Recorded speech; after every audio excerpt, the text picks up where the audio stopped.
आदाब नाजरीन, रोज न्यूज में आपका खैर मकदम है। मैं हूं एसएम मसूद अहमद। आइए देखते हैं इस वक्त की ये खबर। बिल्डिंग तामीर हो रही, कंस्ट्रक्ट हो रहा, उसका जाकर उन्हें मायना किया। मेरा मानना यह है कि भारत के संविधान के लिहाज से हमारे मुल्क में theory of separation of powers है और सुप्रीम कोर्ट के जजमेंट के मुताबिक वो बेसिक स्ट्रक्चर का हिस्सा है संविधान के। और theory of separation of powers का मतलब ये है कि एग्जीक्यूटिव लेजिस्लेचर के काम में मदाखलत नहीं करेगा, ना जुडिशरी के, सब इंडिपेंडेंट काम करेंगे। तो प्रधानमंत्री जो है वो संविधान के लिहाज से, theory of separation of powers के लिहाज से एग्जीक्यूटिव का हिस्सा है। अगर प्रधानमंत्री सिर्फ अकेले जाकर नई पार्लियामेंट की बिल्डिंग जो कंस्ट्रक्ट हो रही है उसका मायना करेंगे, इंस्पेक्ट करेंगे, तो मेरा मानना है वो गलत था। क्यों गलत था? क्योंकि वो theory of separation of powers के खिलाफ उनका ये स्टेप है। दूसरा, उस हाउस का जो कस्टोडियन है वो स्पीकर है, स्पीकर ऑफ लोकसभा, वो उनके साथ क्यों नहीं थे? ये ऐसी जगह नहीं है कि प्रधानमंत्री निकलकर राष्ट्रपति की रोड का मायना कर लें। प्रधानमंत्री वो कर सकते हैं, मगर जब आप पार्लियामेंट के अंदर जा रहे हैं तो पार्लियामेंट स्पीकर के तहत आता है, चाहे वो प्रधानमंत्री हो चाहे प्रेसिडेंट ऑफ इंडिया हो। वहां की जिम्मेदारी, वहां का कस्टोडियन स्पीकर है। प्रधानमंत्री अकेले क्यों गए? स्पीकर को बुलाना चाहिए था, स्पीकर उनके साथ होना चाहिए था। तो इसलिए हमने कहा कि वो theory of separation of powers के, उनका जो विजिट करना वो theory of separation of powers के खिलाफ जाता है। स्पीकर होते वहां पर, स्पीकर को बुलाते, स्पीकर साहब उनके आने पर उनका इस्तकबाल करते। बस स्पीकर ही नहीं है तो फिर स्पीकर, पार्लियामेंट का जिम्मेदार तो स्पीकर है ना, तो स्पीकर ही नहीं है वहां पर। तो इसीलिए हमने कहा कि theory of separation of powers के प्रधानमंत्री का विजिट उसके खिलाफ है।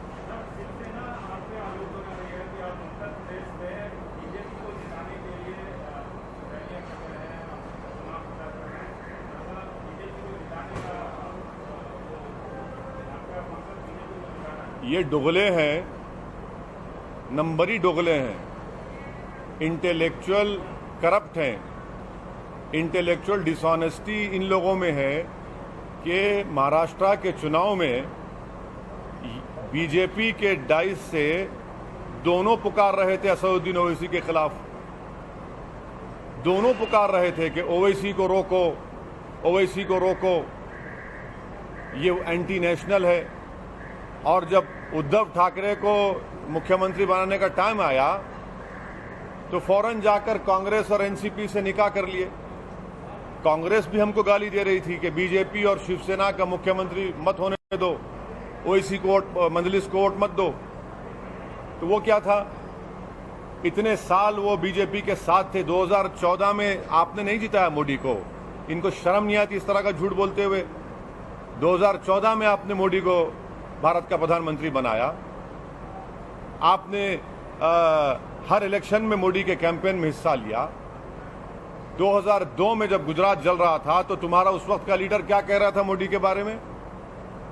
तो ये लोगों की, ये लोग इंटेलेक्चुअली और मॉरली करप्ट हैं, बैंक करप्ट हैं, इसीलिए ये बकवास करते रहते हैं। सच्चाई से इसका कोई ताल्लुक नहीं। सर, ये आरोप आप पे पहली बार नहीं लगा, इसके पहले भी कई बार आप हाँ लगते रहते, हम पे लगता रहेगा और हमको इसकी कोई परवाह नहीं है। ये तमाम के तमाम जो इल्जामात लगा रहे वो बौखलाहट का शिकार हो चुके हैं, परेशान हैं, इनको समझ में नहीं आ रहा। और मैं आपको बता रहा हूं कि एक दिन आएगा दोबारा शिवसेना बीजेपी के साथ गोद में बैठ जाएगी। सर, आप तेलंगाना के मुसलमानों के हालात पे आज एक सेमिनार किया है और यहाँ आपको ये बात उठानी पड़ी कि सरकार को आप समर्थन करते आए हैं, दूसरे टर्म में सरकार को समर्थन कर रहे हैं, उस सरकार तक उसके ज्ञान में बात पहुँचाने के लिए आपको इस तरह का सेमिनार करना पड़ रहा है। और आप असेंबली में बात उठाने की बात कर रहे हैं कि दलित बंधु की तरह मुसलमानों को दिया जाए।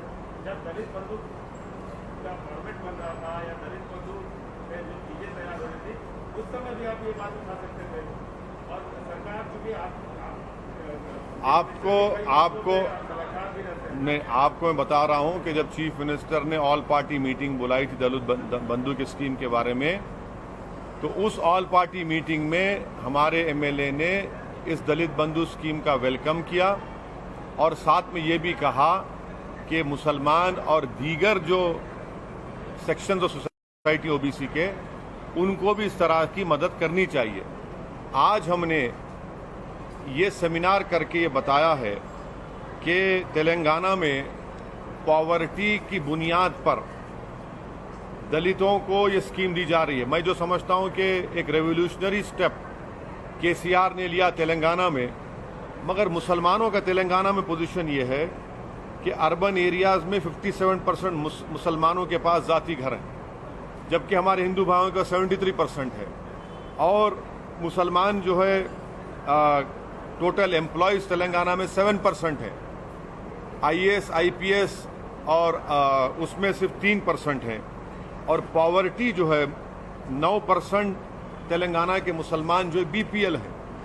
तो हमने ये बताया है कि तेलंगाना में करीब 8,80,000 मुसलमानों के हाउस होल्ड हैं, और इकोनॉमिस्ट, सोशल साइंटिस्ट और एक्सपर्ट्स ने ये बताया है कि कम से कम मिनिमम 1% मुसलमान तेलंगाना के एब्जेक्ट पॉवर्टी में जिंदगी गुजार, यानी करीब 9,000 हाउस होल्ड। तो हमने चीफ मिनिस्टर का वेलकम किया। सीएम ने भी कहा कि और दीगर समाज के लोगों को भी स्कीम एक्सटेंड की जाएगी। हम ये चाह रहे हैं कि अपना केस बिल्ड करें कि मुसलमान को इसी तरह स्कीम क्यों मिलना, क्योंकि ये एम्पिरिकल डेटा है। इसीलिए हमने आज ये फैसला लिया, और हमारे एमएलएस तेलंगाना के समय बोलेंगे, तेलंगाना में 8.5 लाख मुसलमानों के घर हैं, जिसमें से मिनिमम 1% लोग जो है बीपीएल आते हैं।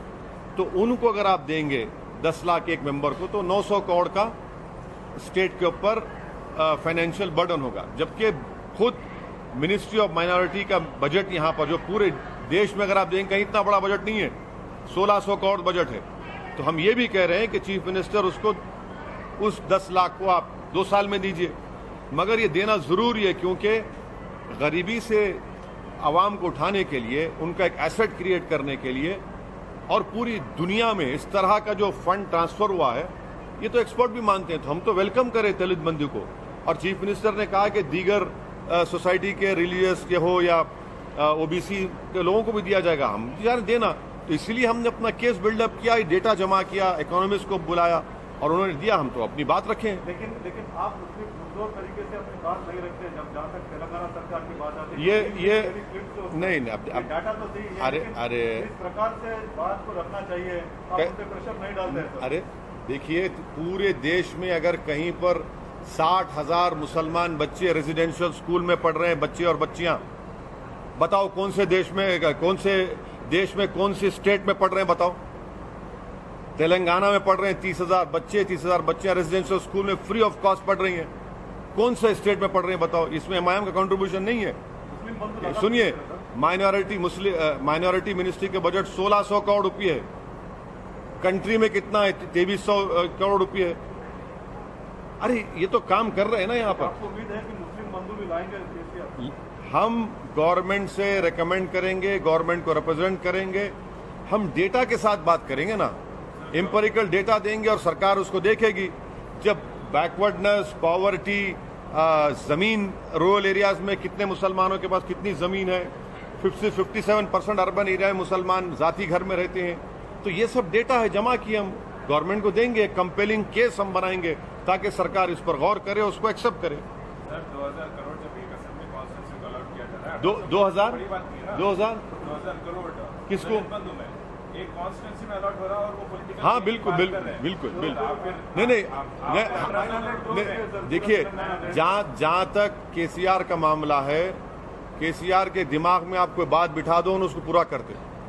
तो हमारा काम ये है कि जाकर उनको, हम पूरे लोग जाएंगे, ये डेटा देंगे और उनको बताएंगे कि तेलंगाना की और प्रॉस्पेरिटी के लिए, तेलंगाना की मजबूती के लिए जो एक रेवोल्यूशनरी स्कीम का उन्होंने आगाज किया है दलितों के लिए, उसको मुसलमानों को ही मिले, ओबीसी को भी मिले, शेड्यूल्ड ट्राइब को ही मिले, सबको मिले। क्योंकि पॉवर्टी, देखिए हम क्या बोल रहे हैं, हम क्या पूरे मुसलमान को नहीं बोल रहे हैं। अब आप लोग चला देंगे सुबह शाम में 6 बजे 9 बजे से। हम क्या कह रहे हैं कि 8.5 लाख मुस्लिम हाउस होल्ड तेलंगाना में है, जिसमें से 1% हाउस होल्ड जो है वो बिलो पॉवर्टी लाइन है, मिनिमम। वैसे तो 2% भी हो सकता है, मगर हम कह रहे हैं मिनिमम। और उसके लिए आप 900 करोड़ रुपए दो। 1600 करोड़ तो बजट है, अगर आप एक साल में नहीं सकते 2 साल में दीजिए, मगर हम ये चाह रहे कि बेनिफिट सबको मिले और मिलना भी चाहिए। सर, अभी रिसेंटली प्रधानमंत्री नरेंद्र मोदी यूएस गए थे, जहाँ पे जो बाइडेन और कई सारे बाकी टॉपिक्स पे भी बातचीत हुई थी, तो उस पर आप क्या कहना चाहते हैं? टेररिज्म पे भी बातचीत हुई थी। अभी रिसेंटली अफगानिस्तान में जो सिचुएशन देखी गई थी, यूएस भी उसको एंटरटेन नहीं कर रहा है, तो आप क्या कहेंगे? डीलिस्टिंग और लिस्टिंग पे आप बात ही कर रहे थे, नहीं मालूम ना अभी सरकार क्या करने वाली है, सरकार बता ही नहीं रही है ना, क्योंकि सैंक्शन कमेटी की चेयरमैन भारत है। तो ये सरकार को बताना चाहिए कि तालिबान को डीलिस्ट करेंगे या उनको टेररिस्ट ही रखेंगे। अमेरिका तो चाह रहा है कि उनके ट्रैवल रेस्ट्रिक्शंस में और ईज पैदा हो जाए, अमेरिका तो चाह रहा है। अब ये सरकार को बताना चाहिए। अभी देखिए, अभी आज का जो सेमिनार था वो मुस्लिम्स ऑफ तेलंगाना में दलित बंधु स्कीम के लाइन के ऊपर मुसलमान को भी, जो मुसलमानों में जो बिलो पॉवर्टी लाइन के 1% हाउस होल्ड है, मिनिमम 1% है, उनके लिए हमने सेमिनार किया। ये चीज को हम असेंबली में हमारे एमएलएज उठाएंगे, हम लोग जाके सीएम से मिलेंगे और उनसे बात भी करेंगे। सर, आप हर बार फार्म लॉज पे अगेंस्ट खड़े, फार्म लॉज के, और आज भारत बंद अनाउंस किया गया है, तो उस पे आप? हाँ, भारत बंद में है, भारत बंद हो रहा है। करते हैं भारत? हाँ, भारत बंद बिल्कुल कर रहे हैं, हमारे लोग कर रहे हैं, इसमें क्या बात है, बुरी बात क्या है, बिल्कुल हो रहा। अच्छा सर, आखिरी सवाल, उत्तर प्रदेश आप बहुत कल के 2 दिन का दौरा था, तो अभी जो कल के दौरे के बाद आपको जमीनी हकीकत क्या दिख रही है, ग्राउंड रियलिटी वहाँ पर क्या दिख रहा है? नहीं, ग्राउंड के जमीन पर तो एमआईएम का जोर है अच्छा खासा। हर जगह जहां हम जा रहे हैं अवाम बेलौस तरीके से निकल कर आ रही है, बड़ी बड़ी हजारों की तादाद में आ रही है। अब हमारे लिए ऑब्जेक्टिव और चैलेंज ये है कि उसको वोट में कन्वर्ट करना, तो हम उसकी कोशिश कर रहे हैं। कैंडिडेट से स्क्रीनिंग वगैरह शुरू कर दिया सर? अरे हर काम आपके सामने क्यों बोलेंगे, जितना बोलना है उतना बोलेंगे, जितना नहीं बोलना है नहीं बोलेंगे। सर, मौर्य जी भी अब्बा जान के बारे में कमेंट्स, हाँ, मौर्य जी से भी जब पूछा गया था अब्बा जान के बारे में कमेंट्स, वो भी मना कर रहे थे, तो आप मतलब उसी अब्बा जान की कौन पॉलिटिक्स की राय, कौन जो मौर्य डिप्टी चीफ मिनिस्टर क्या बोले? वो बोल रहे कि नहीं अब्बा जान मतलब उस बात पे नहीं, हम तो विकास पे लड़ेंगे चुनाव। कौन सा विकास पे लड़ेंगे? 33 लाख यूपी के नौजवान बेरोजगार हैं, अनएम्प्लॉयमेंट पोर्टल पे उनका नाम है। मैं इलाहाबाद से लखनऊ गाड़ी में आया, कौन सा विकास है? रोड पे खड्डे हैं और हर जगह, हर 20 कदम की रोड पर आप देखेंगे गाड़ी चल ही नहीं सकती क्योंकि पूरा कैटल बैठा हुआ है। कौन सा विकास की बात कर रहे हैं आप, जहां पर 75 में से 51 जिलों में बच्चों की पैदाइश जो होती है स्टंटिंग होती है?